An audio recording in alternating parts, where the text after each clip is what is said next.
அனைவருக்கும் அஸ்ஸலாமு அலைக்கும் வரஹ்மத்துல்லாஹி வபரகாத்துஹு.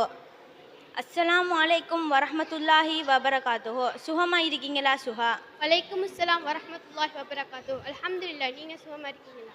அல்ஹம்துலில்லாஹ், நல்ல சுகம். ஏன் சுஹா நீங்க நேற்று மதரசாக்கு வரல?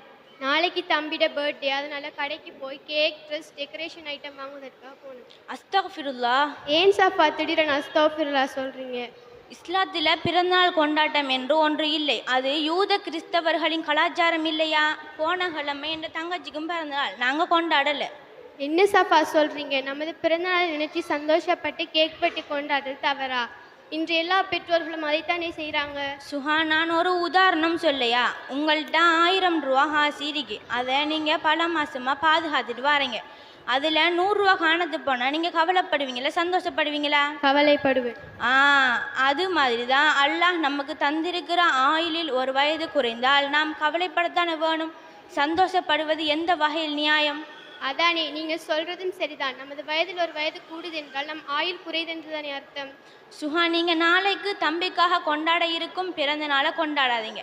ஏனென்றால் நபி ஸல்லல்லாஹு அலைஹி வஸல்லம் அவர்கள் கூறினார்கள், யார் ஒருவர் பிற மதத்தவருக்கு ஒப்பாக நடக்கிறாரோ அவரும் அவர்களை சான்றவரே என்று நபி ஸல்லல்லாஹு அலைஹி வஸல்லம் அவர்கள் கூறினார்கள். அப்போ சஃபா, நபிசல்லா அவருடைய பிறந்தநாளை கொண்டாடுகிறோம் தானே? சுஹா, முதலில் நபி ஸல்லல்லாஹு அலைஹி வஸல்லம் அவர்களே அவர்களின் பிறந்த நாளை கொண்டாடவில்லை. உத்தம சஹாபாக்களும் கொண்டாடவில்லை. இது நமது சமுதாயத்தவர்கள் உருவாக்கி கொண்ட ஒரு விதுவத்தாகும். சரி சஃபா, ஜஸாக்கல்லாஹு ஹைரா. நீங்க சொன்னது எனக்கு சரியா புரிஞ்சிச்சு. நம்முடைய இஸ்லாத்தில் பிறந்தநாள் கொண்டாட்டம் என்று ஒன்று இல்லை. இதை போய் எங்க அம்மா வாப்பாட்ட சொல்லி நான் கொண்டாடமாக்குறேன் இன்ஷா அல்லாஹ்.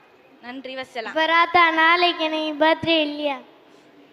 இல்லை, நம்ம வீட்டை போய் பேசுவோம் வாங்க இன்ஷா அல்லாஹ்.